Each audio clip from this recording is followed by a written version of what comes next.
నమస్తే, దిస్ అనుష కోమల్. ఇవాళ మన guest motivational speaker, life coach Rajitha Mynampally గారు ఉన్నారు. వారితో మాట్లాడదాం. నమస్తే మేడం. నమస్తే అనుష. మేడం, రీసెంట్గా ఒక వీడియో చూసాను నేను, ఇన్స్టాలో అలా వైరల్ అయింది. ఒక చిన్న పాప 2 ఏళ్ళు ఉంటుంది, కిటికీ పట్టుకొని ఏడుస్తుంది వాళ్ళ మమ్మీ కోసం.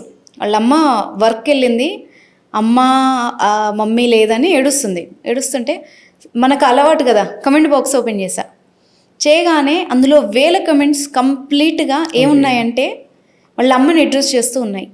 కొందరు అంటారు, అందుకే నేను నా పిల్లల్ని వదిలేసి నేను వర్క్ వెళ్ళను, కెరియర్ త్యాగం చేశానన్నది ఆమె వాదన. ఇంకోళ్ళు వీళ్ళకి బిడ్డ కంటే కెరియర్ ఇంపార్టెంటా, ఆడవాళ్ళు ఇట్లా తయారయ్యారని కొందరు, అసలు తల్లేనా ఎందుకు కనింది అనేవాళ్ళు కొందరు.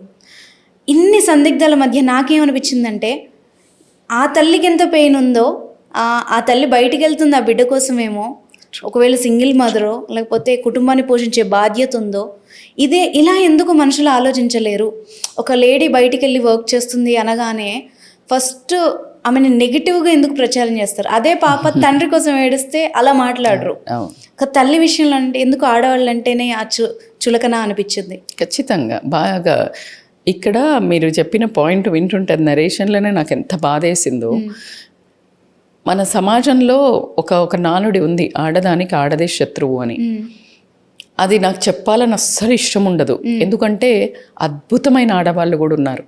అంటే మనకి సపోర్ట్ చేసేవాళ్ళు, మనల్ని మోటివేట్ చేసేవాళ్ళు నా జీవితంలో అలా బోలెడు మంది ఉన్నారు. అంటే నేను ఈరోజు ఇంత చిన్న షార్ట్ పీరియడ్లో, అంటే డ్రామా తర్వాత నేను ఇక్కడ కూర్చున్నాను అంటే అమేజింగ్ విమెన్, ఎస్పెషల్లీ నా పక్కనున్న నా ఫ్రెండ్స్ అవ్వనివ్వండి, నా ఫ్యామిలీ అవ్వనివ్వండి, నా ఫస్ట్ ఫ్యామిలీ అవ్వనివ్వండి, నా క్లోజెస్ట్ ఫ్రెండ్స్, నా సిస్టర్స్, ఎంత పుష్ అంటే అన్బిలీవబుల్. సో నేను అందరి ఆడవాళ్ళ గురించి అలా మాట్లాడలేం. కానీ ఆ నెగటివ్ కామెంట్స్ పెట్టిన వాళ్ళల్లో వాళ్ళు పెట్టే విధానము, వాళ్ళు కూడా ఏదో పెయిన్లో ఉంటారు. You know, according to psychology, hurtful people will hurt more. When they get hurt more in there lifes, they want to show that hurt ఇచ్చి వేరే వాళ్ళకు పెయిన్ ఇవ్వడానికి ఇష్టపడటం కాదు, వాళ్ళు చేస్తారు. ఎందుకు మేడం అంటే, వాళ్ళు హర్ట్ అయినప్పుడు వాళ్ళ దగ్గర ఉన్న వాళ్ళని వాళ్ళు హర్ట్ చేయలేకపోవచ్చు, వాళ్ళకి రివెంజ్ తీర్చుకోవడానికి ఆ శక్తి సరిపోకపోవచ్చు, పరిస్థితులు అనుకూలించకపోవచ్చు, ఏదైనా జరిగి ఉండొచ్చు.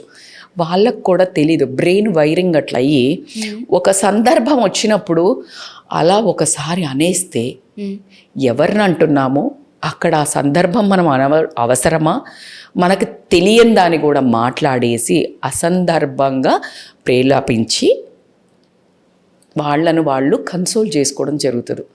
దాన్ని ఒక పదంలో చెప్పాలంటే రాక్షసానందం. అయితే వాంటెడ్గా చేసే వాళ్ళకంటే అంటే వాళ్ళకి తెలీదు, ఇన్వాలంటరీగా వచ్చేస్తుంది ఆ ప్రిక్ మూమెంట్. ఎందుకంటే వాళ్ళు హర్ట్ అయ్యి వాళ్ళు డ్రామాలో ఏదో ఒక విధంగా, ఇది కాదు వాళ్ళు జాబ్ చేయలేకపోయి ఉండొచ్చు, లేకపోతే నిజంగానే వాళ్ళు వదిలికేసుకోవాల్సి ఉండొచ్చు, వాళ్ళకి ఆపర్చునిటీ ఉన్నాక కూడా అలౌ చేసి ఉండకపోవచ్చు. డిఫరెంట్ ప్యాటర్న్స్ ఉంటాయి. It's a lot of psychological issue. మీరు ఒక్కొక్క పర్సన్ని ఒక్కొక్కళ్ళతో మాట్లాడితే ఒక్కొక్క బ్యాక్గ్రౌండ్ స్టోరీ ఉంటుంది. వాళ్ళు ఇట్లా ర్యాండమ్గా పెట్టరు. అందుకనే ఎప్పుడైతే నెగటివ్గా వాళ్ళు థాట్ వచ్చిందో దాన్ని catch yourself అంటాం.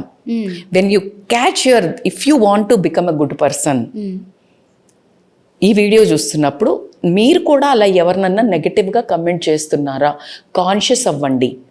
Try to rewire your patterns. You will have a therapies.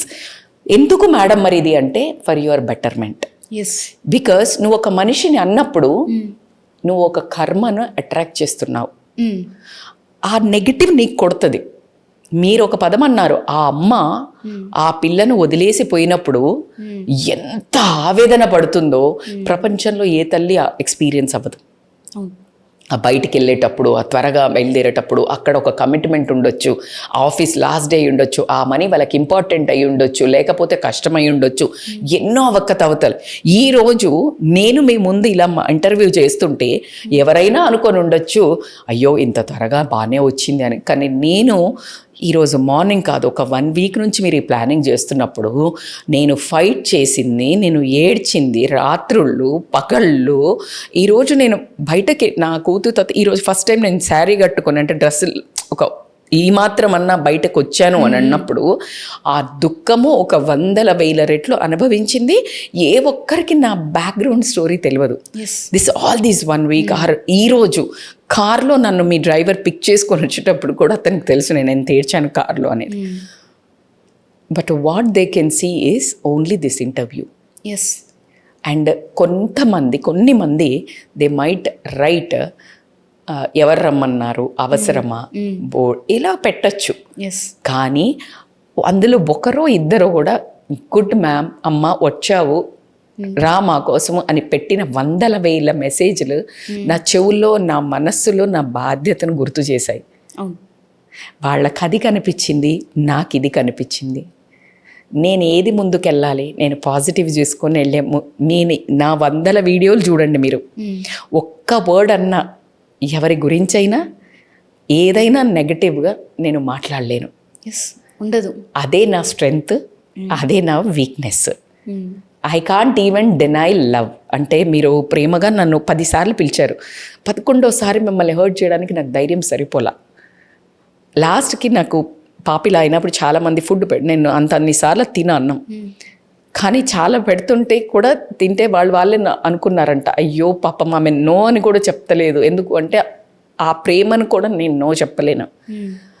అలాంటిది ఒక మనిషి ఏం అండర్గో అవుతుందో తెలియకుండా తన కూతుర్ని తను వదిలిపెట్టిపోతే ఎంత నరకం అనుభవిస్తుందో, అయ్యో ఆ తల్లికి ఎంత కష్టం వచ్చిందో అని ఏ ఒక్క తల్లి పెట్టలేకపోయిందంటే మనం తల్లుల్లాగా ఉంటున్నామా?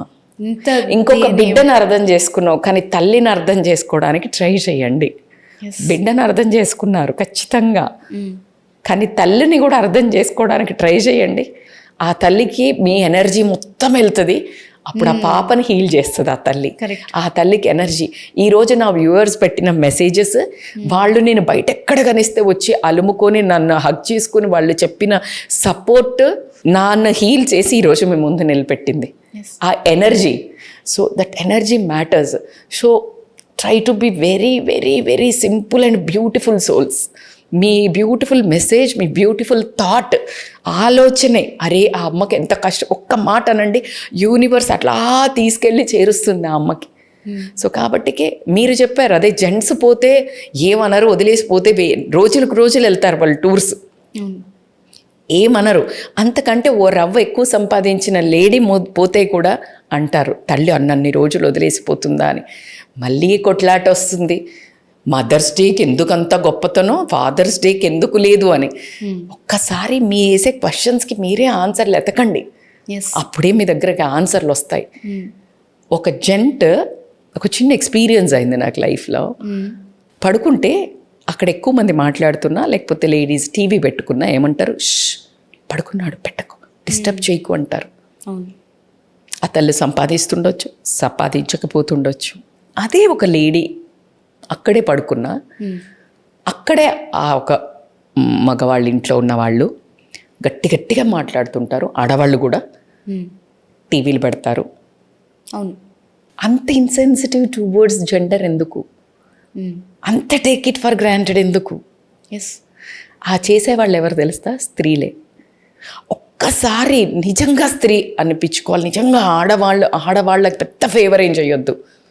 ప్రతి ఆడవాళ్ళు ఏమైతే అండర్గో అవుతున్నారో మీరు వాళ్ళకు ఒక హీలింగ్ మెసేజ్ పంపించండి. ప్రతి ఒక్కళ్ళకి ఆ శక్తి కనుక అద్భుతంగా మారితే ప్రపంచంలో అసలు ఆ పవర్ ఎలా ఉంటుందంటే, ఇప్పుడు జరుగుతున్న అరాచకాలను కూడా వైఫై లాగా ఆ స్త్రీ అమ్మ ఎలా అయితే ఆదిశక్తి మొత్తం ఇట్లా పెడితే ఆవిడ శక్తిని ఎలా కనిపించదో అలా మాత్రం హీల్ చేస్తుంది.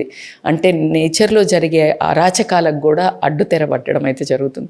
So what I mean to say is, చాలా పవర్ ఉంటుందమ్మా స్త్రీకి. ఒక ప్రాణికి జన్మనీయగలిగిన స్త్రీ, ఒక మనిషిని హీల్ చేయగలిగిన స్త్రీ. ఎందుకు మేడం మీరు స్త్రీని ఇంత బాగా పొగుడుతున్నారంటే, భార్య చనిపోతే పిల్లలకి ఏమైనా భార్య చనిపోతే భర్త ఉండలేడు. కానీ పిల్లలు ఉన్నా కూడా ఆయన ఇలా అయిపోతాడు, డిపెండెంట్ ఉంటాడు. అదే భార్య మాత్రం భర్తకి ఏమన్నా అయిపోయినా మొండిగా అని కాదు, బాధ్యత తన పిల్లలకి ఏమవుతుందో అని మొండి ధైర్యం చేసుకొని బ్రతుకుతుంది.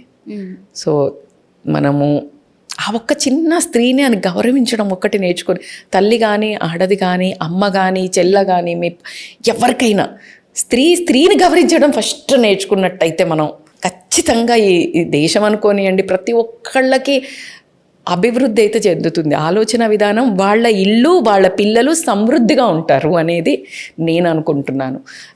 అవే ఫ్రమ్ రాతలు మనం ఏం చేయలేం. ఈరోజు మా పాపకి ఎందుకు జరిగింది అంటే నేను ఎవరిని క్వశ్చన్ చేయాలి? దేవుడిని క్వశ్చన్ చేసేంత మన దగ్గర లేదు. అంత అందమైన పిల్ల దేవుడికి కూడా నచ్చిందేమో. నువ్వెందుకు పెంచావు అంత బాగా నన్ను క్వశ్చన్ చేశారు. నువ్వు మంచి పండు తెంపుకుంటావా పిచ్చి పండు తెంపుకుంటావా అని క్వశ్చన్ అడిగారు నన్ను. అలాంటి లాజిక్లకు నా దగ్గర ఆన్సర్ లేదు, కానీ ఖచ్చితంగా ఒక అందమైన అమ్మాయిని, అందమైన మనసున్న అమ్మాయిని మాత్రం పెంచాను నేను అని మాత్రం ఖచ్చితంగా గర్వపడుతున్నాను. నేను ఎన్ని రోజులు నేను చెప్పాను ఇందాక ఇంటర్వ్యూలో కూడా, నేను దేవకి అనుకున్నాను, నా కూతురు అనుకున్నాను, కానీ యశోద అని మొన్నే తెలిసింది నా బిడ్డను దేవుడు తీసుకెళ్ళాడు అని. ఖచ్చితంగా ఈరోజు ఈ ఇంటర్వ్యూ చూస్తున్న నా కూతురు ఖచ్చితంగా సంతోషపడుతుంది. మా అమ్మ ఇలాగే కావాలి ఉండాలి, నా పాప కోసము నా వ్యూవర్స్ కోసము అందరి స్త్రీలు చాలా స్ట్రాంగ్గా మంచి మనసున్న వాళ్ళు కావాలని మనస్ఫూర్తిగా కోరుకుంటున్నాను. నిజంగా madam, thank you so much. నిజంగా మీ ప్రతి వర్డ్ ప్రతి వీడియో ఎన్నో వేల మంది మహిళలకి సొల్యూషన్ కంటే ఎక్కువ ముందు ఫస్ట్ వాళ్ళకి సాంత్వన, ఒక ఓదార్పు, ఎవరు గుర్తించలేంది కనీసం ఒకళ్ళు మన గురించి మాట్లాడి మన కోసం ఆలోచించారు అన్న ఓదార్పు అయితే తప్పకుండా ఫస్ట్ కలిగే ఫీలింగ్ అది. సో ఇంత బాధలో కూడా మీరు అందరి కోసం మాట్లాడుతున్నారు, దానికి నిజంగా అప్రిషియేట్ చేయాలి. చాలా thank you madam. Thank you అమ్మా.